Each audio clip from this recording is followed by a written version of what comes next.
Hello everyone, and thank you for joining me. I'm Tracy Harris, and this is At Home in My Head, the podcast that explores experience and meaning and their impact on individuals and the broader society.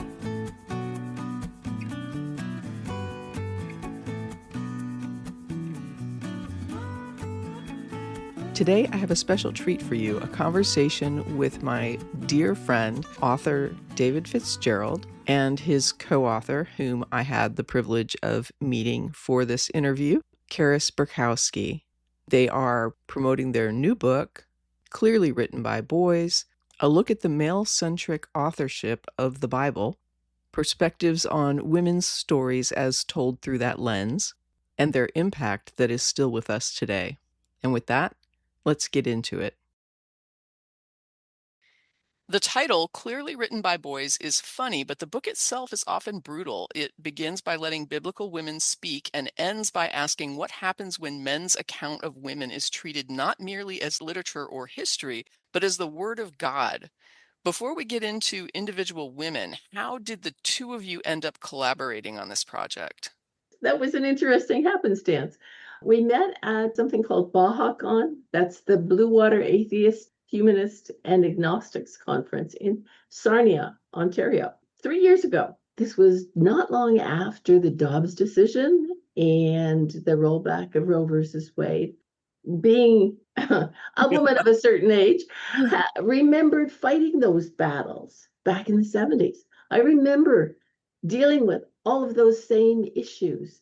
And I was so enraged, I could hardly sit still. And everybody was talking about it. He was very politically active at the time.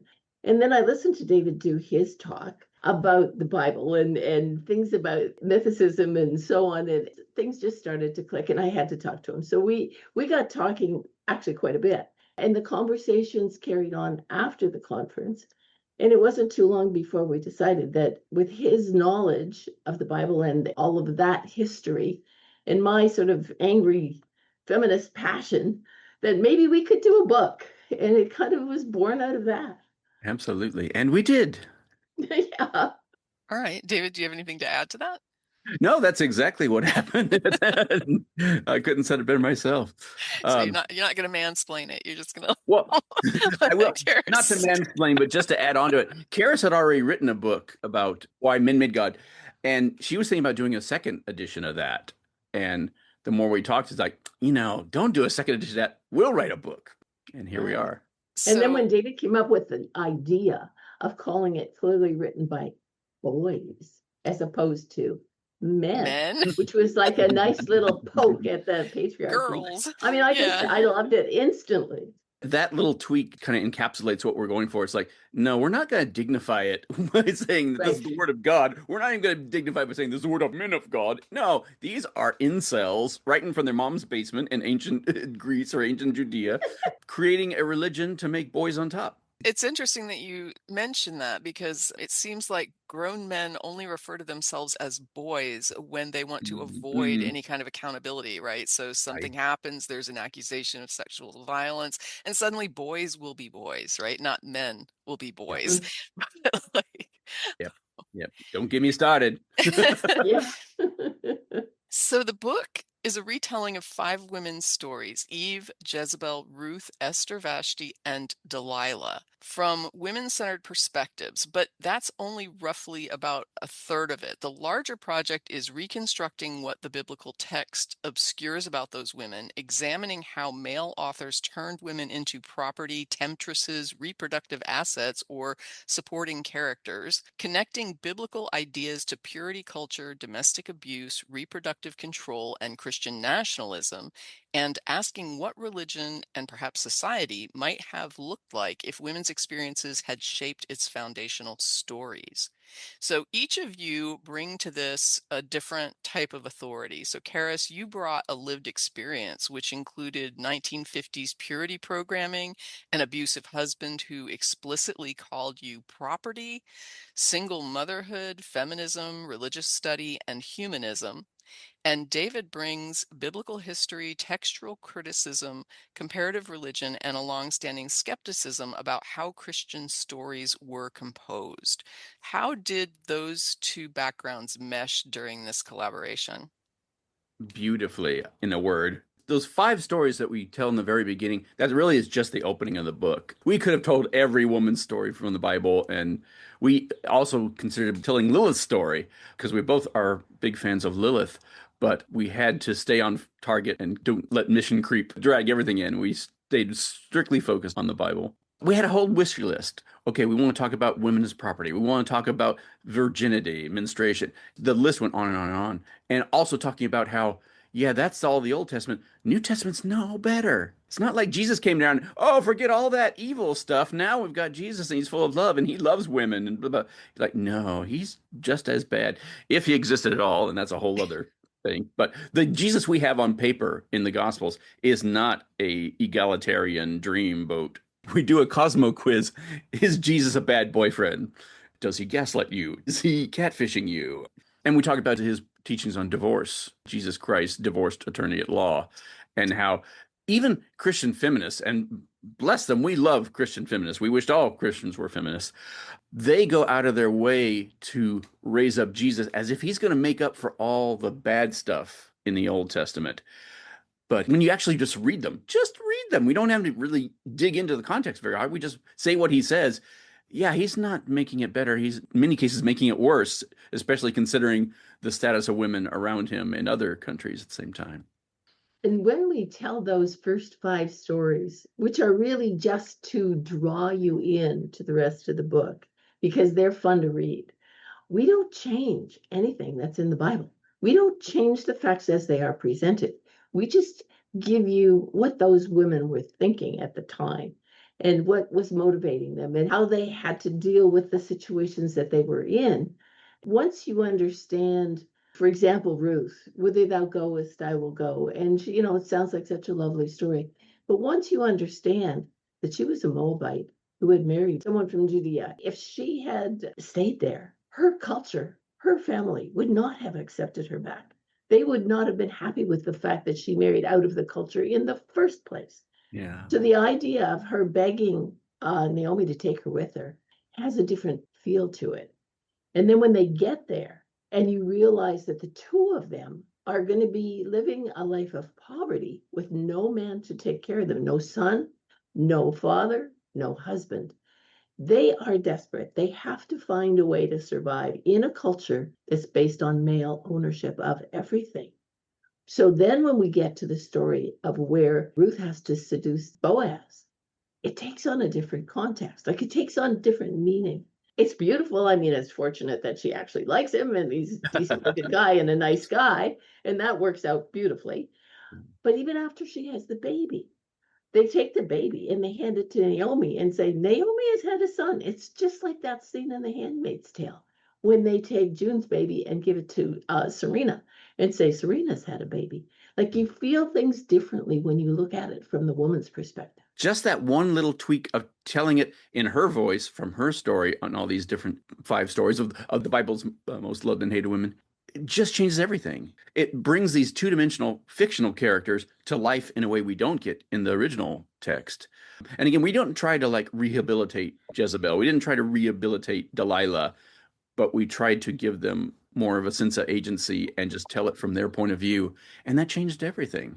One of the things that also helps do when we're in the course of writing the story is you can really see, oh, this is clearly a fairy tale. This is clearly a fictional story because the way they talk is so stilted and so artificial. Tracy, I think you were the ones that said it. Once you see it, it's hard to unsee it.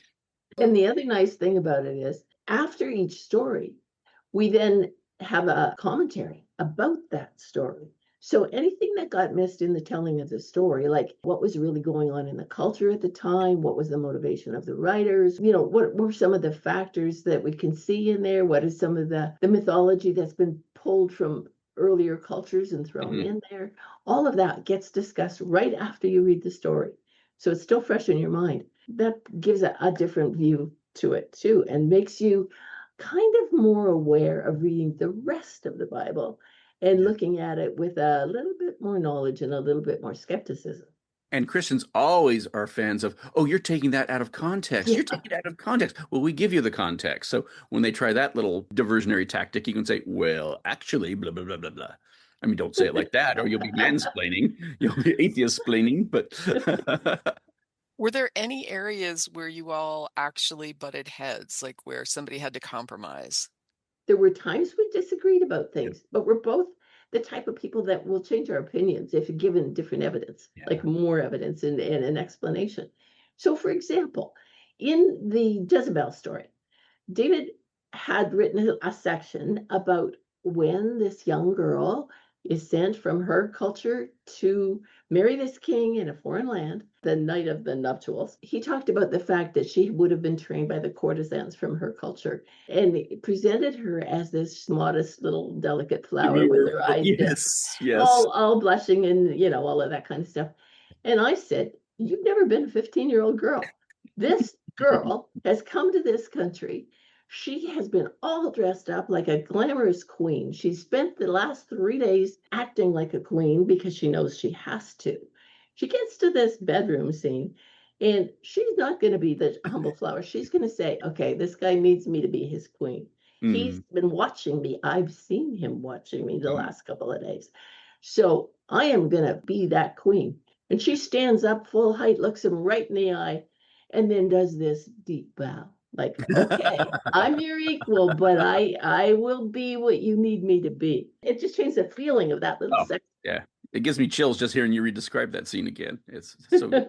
Um, yeah, I thought it was a very good book marriage that when we fought respectfully and made our case. We picked which hills to die on and which hills not, and it actually was a delightful collaboration. You already mentioned that your selection of women had to be pared down for scope, and one that I could not help but notice was absent was Bathsheba's story. I can't imagine that that would have been easy to cut, but maybe I'm wrong. She was on the list and any number of other ones as well. Once we had our first five, we thought, this is a good start. We don't want the whole book to be a retelling of the Bible, though that might be a good future book. Who knows? But one problem I have with the Bathsheba story, her part in that soap opera, it's very limited. But even more so, the whole story of Saul, of David, and Solomon, these are fictitious stories of a kingdom that never existed. I didn't want to unpack all of that in the retelling of that one part of that one story. And before we get into the stories, I just want to do a shout out to David Hayward and Oh, Kat yes. Hardy, who did your Yes. illustrations and comics. And I want to note that while the comics at first look casual, a lot of them land on rape and ownership and forced marriage and reproductive control and erasure. Were they intended as comic relief or as a way to make the brutality approachable without making it gentle? A little from column A, a little from column B. We both had been exposed to his comics over the years through like Facebook and social media and Instagram. We both loved him. First of all, he's got that perfect blend of everything that a pastor knows and everything that atheist feels.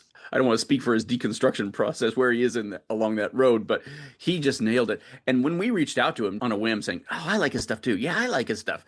It was minutes when he got back to Yeah. it and said, "Oh my God, I'm in." Yeah. He was so excited about it. So we were so delighted. And Yeah. Kat, I've sort of worked with indirectly before through other feminist anthologies, and she's always knocked it out of the park on her portraits, bringing these people to life. She kept giving us these beautiful portraits, and we go, "No, no, no, no. Virgin Mary, we don't want a typical Virgin Mary. We want a Me Too Mario looking at the pregnancy stick and saying, What are you doing?" Yeah, we love what she did. And the same was true with Ruth. She gave us a very modest Ruth, the type that most people think of when they think of that story, because she hadn't read the book yet. So after we told her a little bit more about what we were doing with the story, yeah, she's this modest girl, all right, but she's plotting. I want that to show. And Yeah. she did it. She was really good. She did exactly what we needed.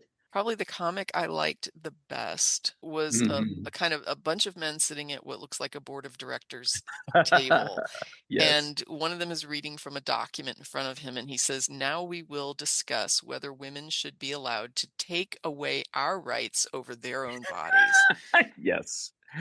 And he can do in a single panel what we would take a whole chapter to do. And he just, boom, that just nails it so well. We're having fun with this book, and it's a fun read. You'd never know it by the way we talk about it, but it's a very fun read. Like even when we were designing a cover, We wanted a friendly font. We tried many, many fonts, and we wanted the fonts to capture the feeling of the book and not be scary. We wanted it to attract people and make them not afraid to read it, because it's a big book. It's 450 pages. You pick that up as a paperback and thinking, holy, I can't read all this. But we wanted it to be It flies fun. by, folks. Don't worry. It's a great read. Then you It does flip go through quick. it. Yeah, you flip through it and you see the cartoons and the portraits, and you see that the font is a good size that you don't have to squint. Suddenly it's not so scary. It's more approachable. And that's what we wanted. Let's go ahead and get into these sections. We have Eve, whose curiosity is turned into a permanent indictment. It asks why her act becomes a warrant for women's pain, subordination, silence, and supposed gullibility. The commentary's distilled message to me seemed blunt: men own you. It ends with the book's cleanest theological trap: if the Bible is true, God appears sexist. If God is not sexist, then why is the Bible sexist? Boom, boom. Yep, absolutely. And I might also mention that at the end of the Eve story, there is a beautiful poem, If Adam Picked the Apple, by Danielle Coffin. And it is a delight. When we bumped into that, we were both thrilled. I wrote to her immediately. Again, once we explained to her the nature of the book, she said, yes, you can use the poem. The book's not all bad news. We also talk about the changing face of evangelicalism in particular. In America right now, there is the biggest gender gap between men in the pews and women in the pews than there's ever been in the 4 decades that Barna Group has been tracking American religious trends. 45% to 36% for men and women, respectively. And the women aren't protesting. They're not making a fight. They are just Irish exiting, saying, bye, and disappearing. Christianity's not going to know what hit it. It's going to be a old boys club before they know it. It's just making itself more and more irrelevant. I think the rise of the manosphere and the embrace of these traditional, they even call it tradwife, the traditional marriage that comes out of that Christian tradition. I won't even say biblical tradition, because as you note in the book, that is not the model of marriage that the Bible puts forward through most of the Bible. So this is a more modern Christian tradition that is being promoted not just by It's a new kind of Christians. biblical sexism. It's a brand new updated sexism, Right. I mean, and it's very in your face. I mean, it's not even Absolutely. subtle. These are not even men who are pretending that this is for a benefit of women. Every day we come across something on social media that's like, oh, we should have put that in the book. Oh, we should have put that in the book. Just yesterday, there was a thing. Why don't you ever see middle-aged tradwives in these articles or these TikToks? And it's like, oh my goodness, if I could just put that one line in there, it gives away the game in one sentence. This book could have been 1,000 pages. One of our major purposes is to start dialogues and start discussions. And so Karis had the great idea to add book club questions at the back of the book. Yeah, we want atheist women to invite their Christian friends to read this, buy it for them for Christmas. Even Christian men and atheist men. It really, we call it a women's guide, but it's for everybody out there who's concerned about the way modern Christianity is treating women and always has. Say not just modern Christianity for that matter. Because when you read these stories, you see it's baked in right from the get-go, right from the first page to the last page. With the Eve story specifically, were you with the book trying to show that Eve could be reclaimed as a heroine if we treat the pursuit of knowledge not as a female weakness, but as something to celebrate? Or was it an attempt to show that the original story is too structurally hostile to even be repaired? I would say mostly the first one, but with a healthy dollop of the second one too. This whole story, it made us mad because it's like everything about it is all about men and women more than anything else, more than sin coming in the world, more than death coming in the world. It's all about men and women. And the allegory is so in your face. It's the tree of knowledge, and that's the forbidden fruit. And the other thing is, in the commentary, we talk about how this particular book, and many of the other things in the Bible too, but this particular book is like a recasting of the old goddess imagery, the great mother, the divine feminine, turning it into the divine masculine and everything that comes from that. Like the serpent was a creature of the great mother, but look what it was turned into. And it was always an ancient symbol of wisdom. Turning it into the bad guy of the story, it really just shows you what they were setting out to do. They're retelling Pandora's story, basically.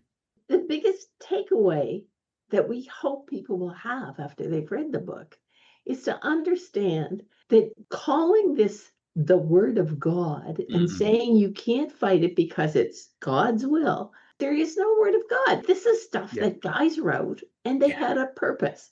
It Yeah. was to make everything work for them, and it does. So why are we looking at a book that's 2,000 years old and trying to make it fit into our culture? Unless you think we're just picking on Christians, you could say the same thing about Judaism, Islam, and all the Eastern religions too. They can be just as bad. When it comes to the Eve story, do you think the more powerful offense was that she disobeyed or that she became capable of moral knowledge without Mhm. permission? Preachers today love to say, oh, they sinned and they brought death into the world. But when you actually read the damn story, the gods are talking to themselves saying, oh, if they eat the fruit of knowledge, they'll eat the fruit of life and they'll live forever. Well, which is it? Were they always going to live forever if they never ate the forbidden fruit? Or were they terrified that they would live forever and become like them? Same with the story of the Tower of Babel. It doesn't make any sense no matter how you slice it. So the next story that you go into is Jezebel. My first question, Jezebel may be the clearest example of your enemies write your biography. Absolutely. How do you distinguish recovering a plausible woman from simply creating a sympathetic counter myth? And how much does that distinction even matter for what the book is trying to accomplish? We did it by focusing on what we know about her and her family through archaeology and through what text information we do have. Unlike 99% of all the people we love and hate in the Old Testament, Jezebel, but not even her real name, by the way, it's Ethabel, was a real person. We know she was a real person because, among other things, we have extra biblical evidence from Assyria and other places that talks about her and her family and her niece, who went on to become queen of Carthage. She is a 100% a legit real person. I would love it if her own story had survived, but instead we get this hatchet job that can't even get their name right because they're too busy turning a woman whose name means woman of the Lord to a name that means woman of dung. That's the kind of schoolboy politics they're employing in this story. Don't get me going too much because I love Jezebel. And if you're a Yahweh worshiper, you should love her too, because that Omrid family that the authors of the Bible are so denigrating, they were the first successful kingdom of Israel and Samaria and Judea. They were the first dynasty to worship Yahweh officially. Ahab was a Yahwehist. All their children had Yahweh based names. Sure, she worshiped her own gods and goddesses all the time, but at the same time, she was part of that royal cult that put Yahweh on top. While the guy who in the Bible is Yahweh's own champion, Jehu, who assassinates and murders the entire, annihilates them, he was a golden calf worshiper. He was a heretic. The ironies just keep dogpiling on each other with that story. One of the reasons why it was so important to include her, Yeah. because we have all this commentary that really shows what the biblical writers were doing,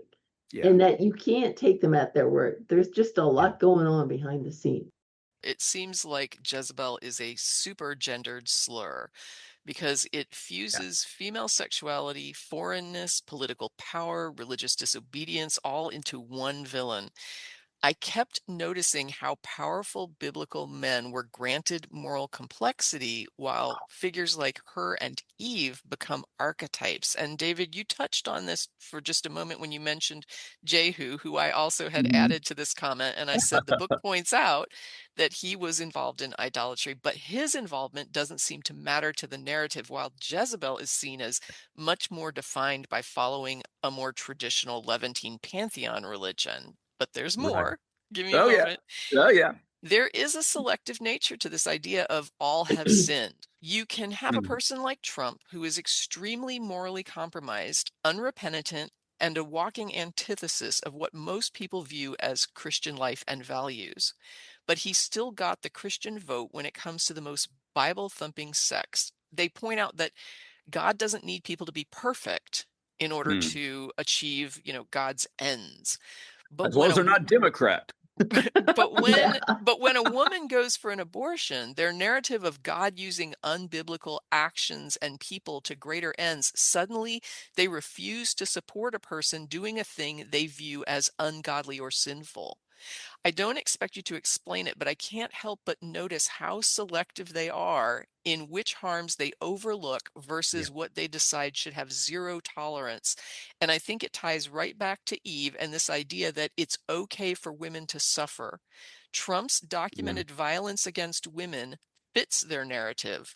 A woman avoiding what they see as a consequence of sex and her literal God given role to suffer a childbirth does not. Oh, so much to unpack in that. Just the term moral complexity alone is like, you mean moral decrepitude, more lack of morals.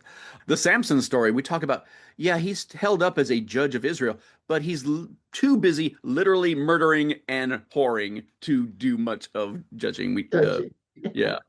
And he's a Yeah. sun god to boot. So, but that's a whole different story, But that which gets we into get the into in the idea book. of violence being the unseen emotion, right? Women are too emotional, but Mm. men are doing most murders. Mm. So are we really more emotional or too emotional, or do we just not have the right Do we need to be more angry and murderous to be emotionally acceptable? It's Well, so strange how violence and anger just get erased from that equation.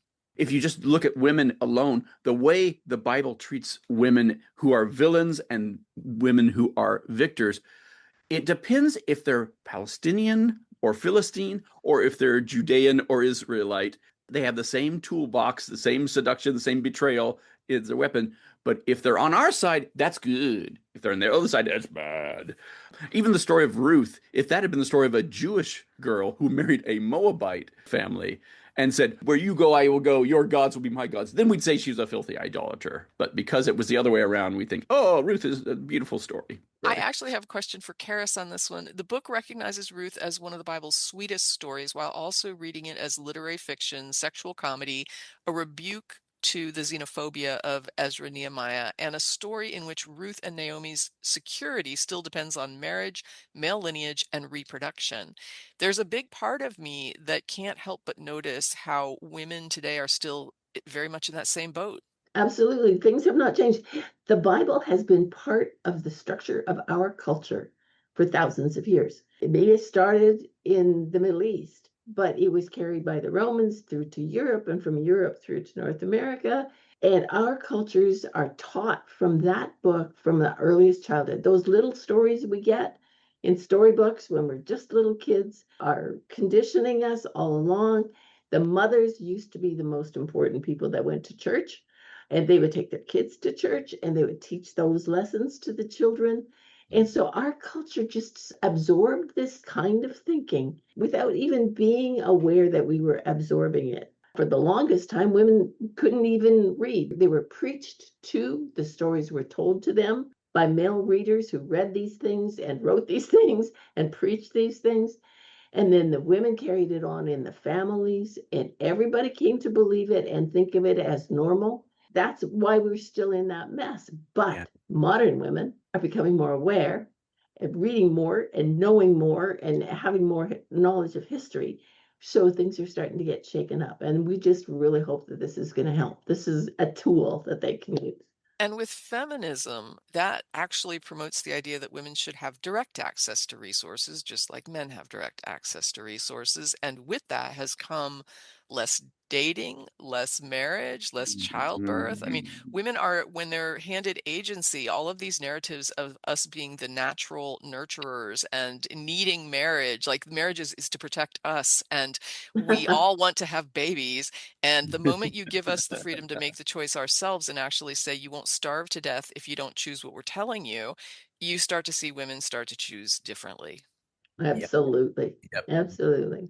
We're talking about women today. We could be talking about manifest destiny and the slaughter of the Native Americans. We could be talking about slavery and the way that African Americans were given slave sermons. Jeremiah Camera talks about that in his movie Contradiction. All these ways that the Bible has influenced the worst aspects of our culture. I don't want to compare it to in scope or even Hmm. even in effort, because Yeah. I do, this is a two-person book.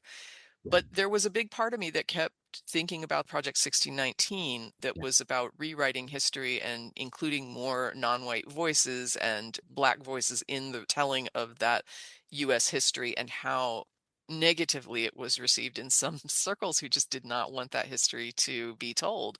And this book kind of reminded me of it, because all throughout it, it's like men are telling these stories about women, and the book itself is sort of like, what if women were given a voice? What if they had that opportunity Yeah. to speak for themselves instead of being What spoken if for? women what if women conducted the miracles instead of just had them conducted upon them? Both of those things just really underscore the fact that anything that shakes up the patriarchal culture that we've come to accept is viewed as a threat. Obviously, I think that within that system, and even within the system today, that women like Ruth are exercising agency, but also accommodation, because I don't think that's avoidable. I think when Yeah. you live in a system where someone has power over you, you have no choice but to accommodate. But something I have learned over the last year is the concept of freedom as movement within constraint. So Hmm. all of us have constraints. There is nothing that is outside of constraint. And yet we look at freedom, and mostly when we're battling for freedom, it's just about the idea that we wish there was more movement within lesser constraint, because there's no such thing as no constraint. Nobody is completely not free, but Right. also people aren't always as free as they would like to be, or as we see as just. And I feel like the women in these stories are exercising agency, but also within the constraint of necessary accommodation to that male patriarchal system. Yeah, and that was deliberate. We knew that as we went into it. We gave them some agency on purpose, but we also knew that they really didn't have total freedom in the situations in which they found Right. themselves. And again, that's kind of where the commentary starts pulling the heavier load.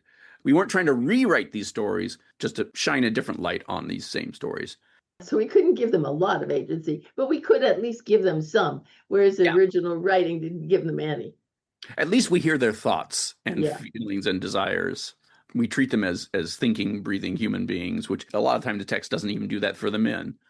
Esther and Vashti is the next one up. Mm. You and Karis ask whether both can be heroines. It's other Jewish commentators, women commentators, who have made that, why can't they both be our heroes? We are right there with you. Both these women are trapped in their own, even though they're at the peak of society, it's basically a retelling of Pretty Woman, rags to riches. But even the ones at the very peak of society are still constrained, completely under the thumb of the king. It's very funny about Vashti. No, I'm not going to go to this boy's party because only whores do that. That's whether I have clothes on or not. I'm not going to do that. They say, if this happens, if the king can't control his woman, then every single woman is going to rise up and no man will be safe.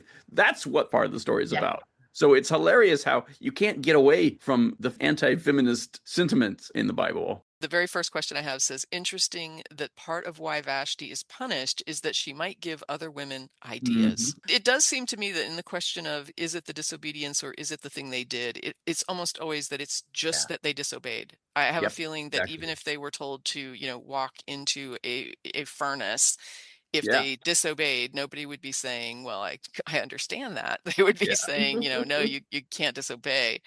Yeah. It just seems like the mere disobedience is what is getting these women hammered Absolutely. time and again. Time and again, story through story through story. Yeah, absolutely. Why are women so often offered a moral choice between admiring Vashti's refusal and Esther's strategic compliance? You have a section that says both can be viewed as heroines.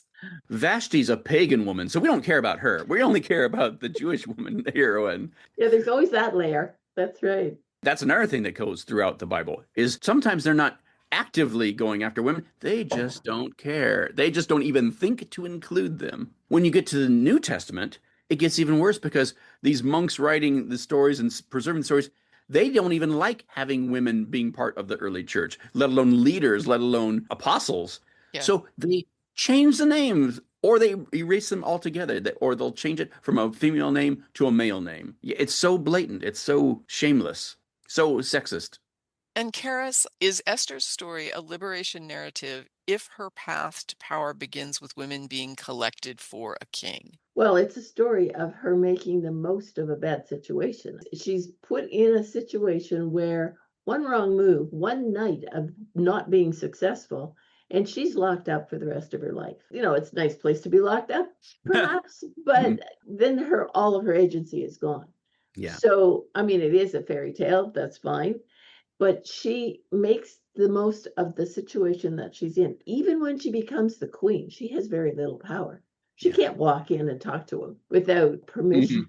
Mhm. When she does to help save the Jews, it's a very dangerous thing for her to do. Yeah, she's literally risking her life just Yeah, by showing up without being by summoned. express order without being summoned. Exactly. The story itself portrays her in a positive light, and she is a early example of intersectionality. In which way? She's dealing with not just gender oppression, but with the oppression of her as race. It's interesting about her in particular because she's not a particularly religious figure. She's not eating kosher. She's living in a Persian court. And the whole thing is a fairy tale for starters. Let's not forget that. But you can see why some of the later rabbis who were writing these stories didn't care for her as a heroine so much. It's one of those bottom up thing where it's like, but her story was so beloved by women and children and other people that they couldn't really repress it. So they just had to keep putting their stamp on it. Later versions of that story, they make her much more religious. But in the original story, there's no mention of any kind of religiosity at all. One of the few books in the Bible where God doesn't appear at all. And she has a very complicated solution, I guess, to her problem. She really engineers Yeah. how she manipulates things in order to achieve the ends that she's trying to achieve within, like I said earlier, those constraints. She's basically doing it by good housewife foo. She's just the best party thrower and Yeah. so obedient to her husband king that she used that kind of domestic judo to get rid of her enemy. There's a whole section on the concept of foreign women that follows, including a section on Nehemiah, who seemed very much to have the idea of foreign women living rent-free in his head forever. So, what is your elevator pitch for why that is so relevant, the foreign woman concept? Well, it's just one more way to excuse what they did. I mean, not only are women bad, but foreign women are even worse. Mm-hmm. Mm-hmm. So the idea that you can tell a whole culture to say, if you married a foreign woman, just ditch her, just Yeah, kick her yeah. out. It's okay if she starves to death, doesn't matter, Her and your because they children. are not human. They Yeah. are even below the way we treat our women. The xenophobia of those guys who were creating the Jewish religion comes out never more clearly than in that. And the irony, of course, is that they're taking a polytheistic storm god from Mesopotamia, who there was more than one. And no, it was always the one true God right from the get-go. And it's all these foreign influences that keep coming in. And it's evil women and evil foreign women. It's always the other, the outsider. And we've got Delilah. The book places Samson beside heroic myth, emphasizes the absurdity and violence of his exploits, and reconstructs Delilah as an independent woman rather than a wife or Israelite under male control. Her transformation into the archetype femme fatale becomes part of the chapter's point. So, question number one, Samson is violent, deceptive, sexually reckless, and spectacularly gullible. But Delilah becomes the enduring warning. What does the asymmetry reveal? Like, why aren't we warning men to not be like Samson? Why does the warning become watch out for women like Delilah? Because even the mightiest, strongest man can be undone by the evil machinations of an evil woman, especially foreign women. Evil. Yeah, especially foreign Oh. women. Yeah. Yeah. And if that were true, I would be deciding my own rights. Right? Like if I had that kind of power. See, that's because these foreign ideas, these newfangled ways of thinking, they're not like the old Judean ways, the old Israelite ways. If you go back to the basics, make Israel great again, you'd see that no, we don't need these newfangled thoughts coming from outside. But we do make a point of saying that she doesn't really want to do this thing that she does to Samson. She's more afraid of her own people Mhm. and the evil things they will do to her if she doesn't listen to what they want than she is of him. He might get mad and in a second he could break her neck, Yeah. but they would torture her. The thing is different. So she's still under control. She has Yeah. a little bit of agency, but she Yep. doesn't have much. And in that Samson story alone, she has the most agency by far. She's the only one who gets a name, a Yeah. female who gets a name in that whole series of stories. You describe Delilah as a free woman in a man's world. Is her independence more threatening to the tradition, or is her betrayal? Good question. That's Ooh, a great, yeah. Both. yeah. Which one You know, more? Or do you I think that think they're I equally think her so? independence is shorthand for, oh, look, big city woman coming with her evil ways, Yeah. and Philistine to boot. We see women constantly using sex and their charms to betray their enemies to their doom. That doesn't matter which side you're on. You can be a beautiful biblical heroine who does it, or you can be an evil foreign woman who does it. But they're using the exact same playbook. What did you want readers to feel towards Samson by the end of this story? Should they be feeling ridicule, horror, pity, all three, something else? How should we look at his character in this? What do you think, Karis? Because I have a very strong feelings about Samson. I think he's a psychotic maniac, bloodthirsty, murdering whoremonger. He's the last moral example you'd ever want to hold up for anything. And he's a mythological figure. He's basically a Jewish Hercules. What are your thoughts on Samson, Karis? He's a bad boy. Well, yeah, that's why he was attractive in the first place to Delilah. He's an example of this made up hero. He's portrayed as this all powerful superhuman being. The bigger they are, the harder they fall. We do see a little bit of his vulnerability. We do feel a little bit of sympathy for him, but in the end, we can't be terribly sympathetic. He did crash and burn, Yeah. and it was done in a way that we don't like. But if he wasn't one of our guys, we wouldn't feel that much sympathy for him. Oh, you'd say, yeah, he got what was coming to him. Yeah. Yeah. Well, here I So, can actually comment on what we would say if he wasn't one of our guys, because we had some buildings go down and 3,000 people get killed, oh, and we didn't call them heroes. When that happens in real life, Christians don't see it as an act of heroism, they see it as terrorism. And yeah. it's really odd to me how they pick and choose when the same act is tolerable versus intolerable. And this goes right back to what I mentioned earlier. They'll excuse all manner of immorality and just say, hey, I can suck that up because God has a plan. It's like, well, maybe God Absolutely. has a plan for all these aborted fetuses. So maybe Yeah. you should just stand aside and let God's plan work itself out. Like, when do you Right. intervene and when do you support somebody and say, well, they're doing something evil, but it's okay because, God's got a Part of a plan. bigger picture Yeah. for God. Yeah, Yeah. absolutely. And that kind of cherry picking is at the core of all religions. They all do that. It boils down to, are they on our side or not? Do we like what they have to say? And Karis, you had mentioned that the retellings, while they are a good intro into the book, they move us into the book. There's other sections that we then go on to look at. And one that I've got here is about blood and menstruation. The bloody women chapter contrasts the generative meaning of menstrual blood with purity rules that define menstruating women as unclean and make contamination radiate throughout everything they touch. It traces how biological experience becomes religious status and social exclusion. So, what changes when the people writing the sacred rules don't inhabit the bodies being regulated? Well, just Mhm. imagine if the people who were writing the book were women, and if the God was a woman, the idea that she can create life out of her own body would be the biggest, most important thing. And the fact that there's blood involved, and they didn't really know the function of the blood. They actually thought at the time that the blood coagulated into the fetus to become the fetus. But the very idea that the creation involves blood that is not a wound, that doesn't kill you, it's regenerative, and that it ties in with the moon, the flow of the waters, and so on, the tides. And all of this shows how interrelated the great mother goddess who creates all life on the planet is with the planet itself. We would think this was amazing. It would not be something that would be considered filthy. And even Self-evident. at the end, we have this funny part where we talk about if men bled, how they would brag Yes. about it. Like it would be like, oh, I'm a 3-pad man, like that. Yeah. Yep. And also calling menstrual blood unclean, it doesn't just regulate ritual space, right? It does teach women something about themselves, or it's intended to teach Yeah. women something about themselves, which isn't really pretty. Another way you're not as good. Another way you're not as, Exactly. yeah. You were just an afterthought. God didn't really even want to make you, but the animals didn't work out. So he had to make a lesser Yeah. man, you know?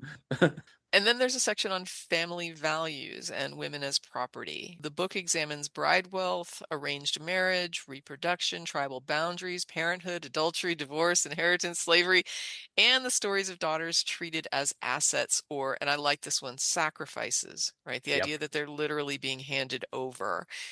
When modern Christians say biblical family values, which biblical family are they imagining, and Thank how you. much Yes. selective Thank forgetting you. is required to make that phrase sound wholesome? Yeah. I wonder how many of them could even name anybody in the Old Testament who follows that eternal plan of one man, one woman, except for Adam and Eve, and what choice did they have? Yeah. Yeah, we make a pretty strong point about that, I think. Yeah. You can't tell us that biblical family values are the ways we should be living nowadays. Yep. It's just, that's Yep. ridiculous. Where's our concubines, if that's the case? Yeah. Where's our handmaidens? Other than that, the women should be dominated by the men. That's the only Yeah. part of the biblical family values that Yeah. they seem to want to keep going. So the Bible records several competing family forms. Hmm. Why does modern Christian rhetoric present one recent arrangement as timeless and biblical? That is the question. It's just another case of them taking these Bronze Age writings and squeezing it through the modern lens and coming out with this and saying, "Oh, it was always like this." They're just like the guys who invented Judaism were saying, "Oh no, it's always was like this." The next section we've got here is virginity and purity culture. Your Mm. hymen or your life connects Deuteronomy's bloody sheep test, rape rules, virginity mythology, modern purity culture, and female genital cutting. The chapter argues that the obsession with virginity protects ownership, lineage, and male certainty rather than women's well-being, which, as somebody who studied anthropology in college, I agree completely with that. It is about men that have property, making sure they don't leave their property to the wrong man's children, boys, Yeah. whatever. Purity culture often presents itself as protection for girls, but what is actually being protected? It's just like the early Mormons touted polygamy as protection for the young women and the old women, only they would only marry the young women for some reason. So, Karis, how would you summarize what is actually being protected here? It's protecting the control that men have over women. Like if you are only interested in the young, inexperienced women, you have total control over them. They don't know even how to say anything that you're not going to like. They don't know how to stand up to you. So you're protecting the whole idea of the young, innocent, vulnerable person being the one that you want to have, and therefore let's marry those. And those old crabby ones, well, we'll just call them witches and get rid of them. Exactly.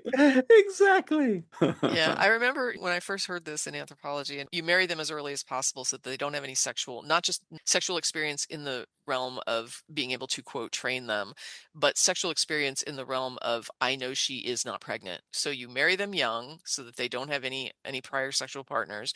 You keep them cloistered and chaste, and you punish them mightily for any indiscretions so that they will stay completely sexually monogamous. And that is how you ensure that you are leaving your estate to your own heirs. And we Yeah. know this was important because the whole story of Onan, that whole thing was about Right. was about the relational aspect. They didn't know what DNA was, but they understood animal husbandry, and they got that you breed this animal and these things are related, and so they have the same attributes and traits that Yeah. seem to pass down.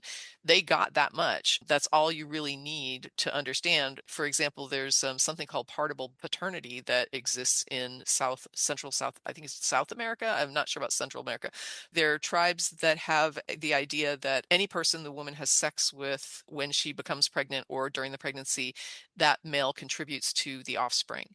Oh, So interesting. all of Oh, them, gotcha. so Gotcha. it's partable. The paternity is awarded partly based on male participation with this woman. So they are Gotcha. not weirded out by women having multiple partners. They actually encourage her to have sex with men that have what they consider desirable social attributes. Interesting. They want her to go out and do this. And what happens is, even though their model of the biology of it might not be Yeah. completely accurate, the part that Socially. helps is that when the child is born, he now has multiple Baby males daddy. Yeah. invested, or she, I guess he or she is born. Yeah. They Yeah. have multiple males invested in their life. They learn to hunt, they learn to weave, they learn to, I like, love whatever they that. need to do. They have men in their lives who are capable and who are considered to be very skilled and good partners. That's And So the so woman has that's multiple people who are invested in her and yeah. her children. exactly. It So takes she a has And lots village. of those children expertise. actually have better survival rates than tribes around them who But do I not love practice this. that's so Of course. bonobo of them. I absolutely love that. Yeah. Very Yeah, cool. So, and they don't have a lot of private property to leave to heirs. right. So, Yeah. But guess you're, what? If we That, had a culture where the lineage was traced through the mother, everybody knows who your mother you is. always know who the yeah, mother is. yeah, Yep. You know, Yep. matrilineal, and it does it make would more have made it sense. easier. Yeah, Yeah. and Yeah. it's interesting whenever they have, when they look for somebody's, I guess, heirs. When they're talking about historic figures and they're testing for family, and it's just so interesting to me how people assume that the lineage is somehow pure, that all of the male lineage means that you can follow it down. It's like, no, you really can't. Like, you really still want that DNA test, because there's Yeah. even the mother might not know who the dad is. And Yeah, right. right on page one of the 23andMe test that you say, you may have a surprise when you take this Yes, test. Just right. be aware. And Yeah. I know cases of that. I Yeah. know people with families where they have found some interesting things. That's funny. Dad's test came completely different. Yeah. Wow. Okay, let's see. Karis, what did 1950s purity programming teach you before you had language for what it was doing?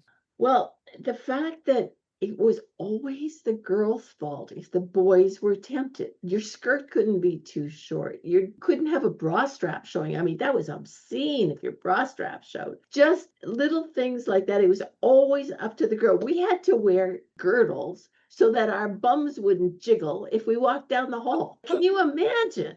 We couldn't wear pants to school. We could never wear pants because I don't know, they show that you have two legs. I don't know. But you always had to wear skirts and dresses. You absolutely could not have sex before marriage, which meant that you have all these horny girls who are getting married too soon to the wrong guys because their biology is pushing them one way and the rules are pushing them another way. It was just not good all the way around. You have this situation where how can you go from a whole lifetime up to that point of being told that sex is bad and boys are dangerous and you should never get too close to them, and then you're supposed to have a normal relationship. Well, bing, one day you're married, and the next day you're supposed to have a normal relationship. I mean, come on. You have a section on the two Marys. The Virgin Mary is assembled differently across the Gospels. Mary Magdalene is later conflated with other women and turned into the repentant sexual sinner the canonical texts never call her. Together, they become the Sacred Mother and the sexualized fallen woman. Did Christianity inherit the Madonna whore binary and intensify it, or did its stories give that binary a uniquely durable sacred form? I think they definitely created it almost by accident and then ran with it. The reason we didn't do, say, retell the story of Virgin Mary from her point of view or the story of Mary Magdalene from her point of view is because there's no consistency from gospel to gospel. If we didn't have the Gospel of Luke, we would know next to nothing about the Virgin Mary. If we didn't have the Gospel of John, we would know next to nothing about Mary Magdalene. Again, and we break into how these are fictional creations that are taken from these different sources and by gestalt become something else. Good cop, bad cop. As Virgin Mary, unapproachably holy, the Mary Magdalene, for some reason she became a whore, and that penitent harlot became the Mary Magdalene that everybody loves. And None of that whole dichotomy was useful to them. That's yeah, why they ran with it. That's why they kept it. I yeah, mean, that's how you get that whole Madonna whore complex. That whole you're either a good girl or you're a bad girl. Like you can't yeah. step off the pedestal or you're a fallen woman. It was just so useful to them. It's such a good tool that they kept it for all those years. And it's only recently that some pope decided to kind of clean that up and fix that narrative. But it's not going to change what most people think about those the characters. It is interesting that the whole concept of virginity is sort of like a binary where one misstep and it's completely ruined. No Yeah. mistake is tolerated. All or nothing. Yeah. Yep. So is elevating the Virgin Mary actually an elevation of women, or is it the creation of an impossible exception no living woman can easily satisfy? That's exactly what I think it is. You're holding up, no, you've got to be like Mary, or you're going to wind up like the other Mary. Keep chasing this unreachable ideal of perfect virginity, perfect purity, or you're going to have to be a repentant whore. And I think maybe it was unconscious, but they definitely, as Kara said, that serves a purpose. It's good cop, bad cop. So, Karis, both Marys become culturally enormous while remaining textually elusive. So, who benefits from that blankness? Who gains power when actual women with poorly documented lives can be turned into symbols serving someone else's ideas about womanhood? Well, first off, I wouldn't call them actual women. I think they're both made up.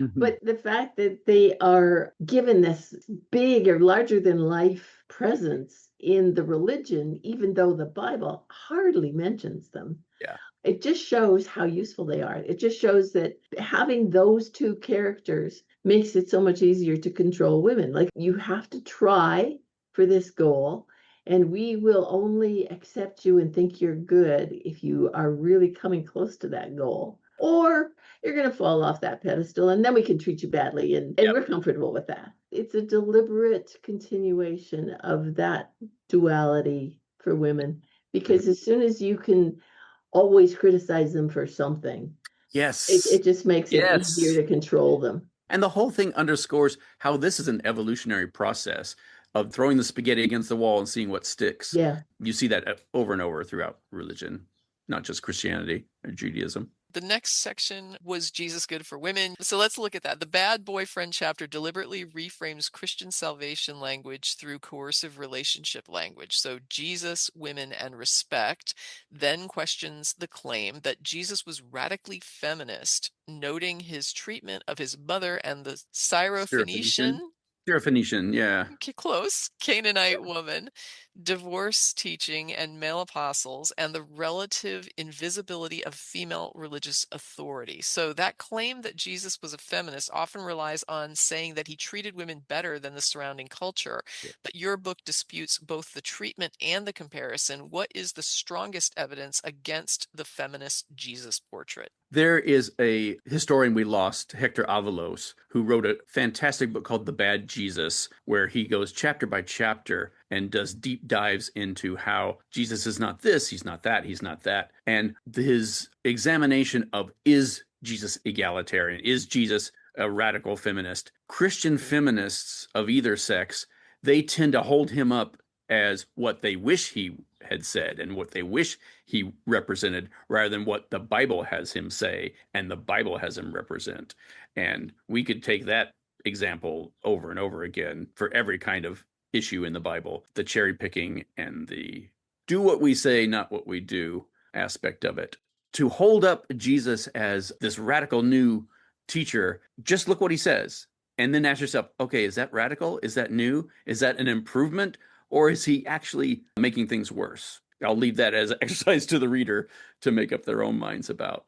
But when you look at what else was happening in other related cultures around the time, Old Testament and New Testament, you can see that there was lots of cases where what Jesus was saying was a retrograde movement, doing it worse than other pagan cultures were to their women. And those were not any kind of egalitarian paradises either, just to say that this guy was not setting the world on fire with his radical feminism.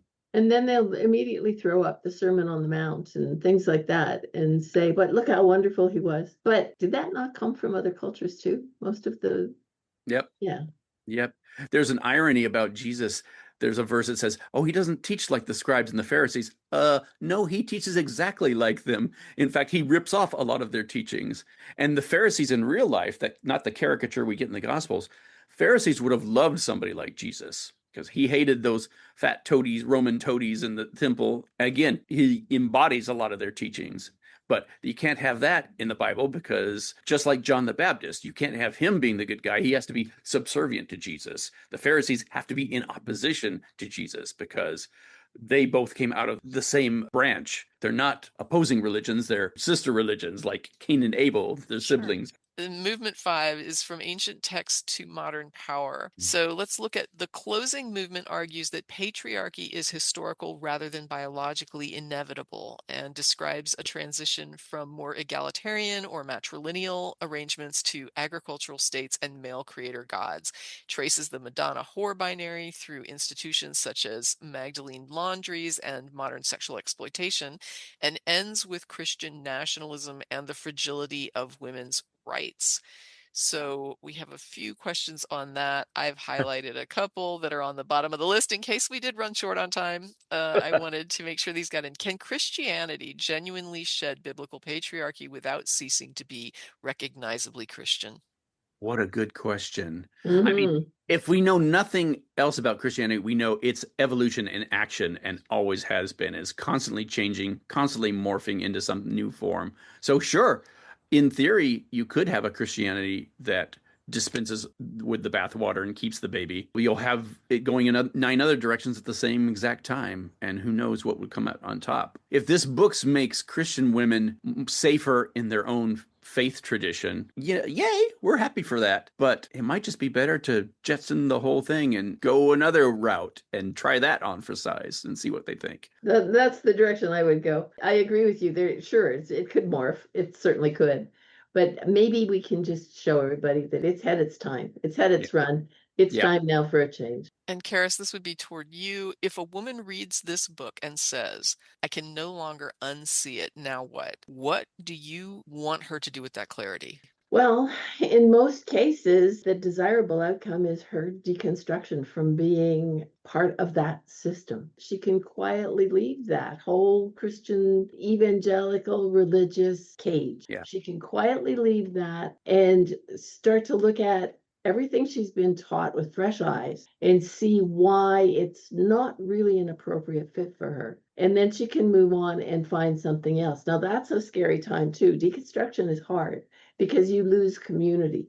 And that's the biggest loss. You can easily get rid of the thinking behind the religion and what was holding you captive in it. But when you lose community, you feel really isolated and alone. So the biggest struggle then is to find a new community. Find other groups of women that don't think the way that you had been trained to think in the past. Begin to rebuild who you think of yourself as, what you think of a woman as, what you think your rights are and your responsibilities as a human, and see yourself differently. That's what I'm hoping will happen with a lot of them, is that they will actually leave that structure and the patriarchy will get weaker and weaker and weaker, because if it doesn't have women to hold it up, to bake the cookies and to take care of the kids and to run the religious meetings and all of that stuff, it will start to crumble. Or And that's keep a desirable making outcome. right, like keep making the babies. Like we don't have to do that. Exactly. We can literally choose childless by choice. Or single motherhood is even a thing. You can do that now too. Yeah. And there's another hopeful sign for women out there. No matter where you are, no matter what you think of social media and the internet, it puts every single woman who's questioning her faith in touch with everyone around the world who's doing the same thing. It's easier than ever to find people who are going through the same thing you are going through or have gone through and have helpful advice. If each of you could add 1/6 woman, whom would you choose? We were very tempted to get Lilith in there. We came super close. It was just mission creep that kept us from adding her. Well, it was not only that, but also like we came very close, but we decided no, our goal here is to talk about the Bible. And she's only mentioned once in the Bible and not by much. So we had to stick with the ones that are characters in the Bible. Yeah. And that was the main reason why we didn't, because we both really wanted to put her in there. I think we could have done a version of the Virgin Mary, a version of Mary Magdalene. I'm glad we touched on the prophet Deborah, because she's probably one of the other few people in the Old Testament was a real person, or at least the presentation of her is so plausible. She could have been a real person just as shown in the Bible. But yeah, that's a tricky one. There's Yeah. always going to be more. Here's another Always going to one. be more. Here's Yeah. another one. This is to either one of you. Which chapter do you expect religious readers to resist most? The ones about Jesus. Absolutely. Okay. Yeah. And the reason we say that is because we had beta readers who were Christian, Oh, and they were fine with us talking about Eve. They were fine with us talking about the Old Testament patriarchy. They were on board. Soon as we started hinting that, yeah, and Jesus isn't so great either, boom, that is where the walls went up. But I'm glad that we planted the seed with them. I hope that Christian women, even if they don't finish the book, as somebody, and I think it was you, Tracy, who said this, once you see these things, it's very hard to unsee them. I think even that will be a good experience. So, atheist women out there, buy this book for your Christian women friends, buy it for your Christian male friends, and say, can you tell me what's wrong with this book? How do I refute this, so But Karis Burkowski and David Fitzgerald, the book is Clearly Written by Boys, A Woman's Guide to the Bible. I want to thank you both for helping us hear what becomes audible when people written about are finally treated as people who might have spoken back. So thank you to you both. And Karis, let's start with you. Do you have any final thoughts? I just want to say that the book is actually fun to read. Like, don't think of it as some pedagogical sort of diatribe that's going to be attacking what you think. Think of it as a book that you might enjoy reading. You'll laugh at some parts, you'll get angry at some parts, but you'll come away from it with a different kind of an understanding and a different kind of a way of looking at the Bible, and probably at anything else you read too. David, final thoughts? This is a book for everybody. We call it a woman's guide to the Bible. It's everybody's guide to the Bible, but we're especially hoping to reach out to women who are having problems with their faith and questioning their faith, maybe. We also should say that the dialogue doesn't need to end. We've got a website, we've got a Facebook page. Yeah, absolutely. Feel free to send me that information. We'll put it in the description. Free to state it if you have it handy and want to spit it out. But if you don't, we'll add it later. Well, the website is www.clearlywrittenbyboys.com. Yeah. And the Facebook page is Clearly Written by Boys. Yeah. Okay. So, all right. Well, thank you both for coming on today. I appreciate your time. Good luck with the book. Thank you very much. Thank you so much. It's great to see you again.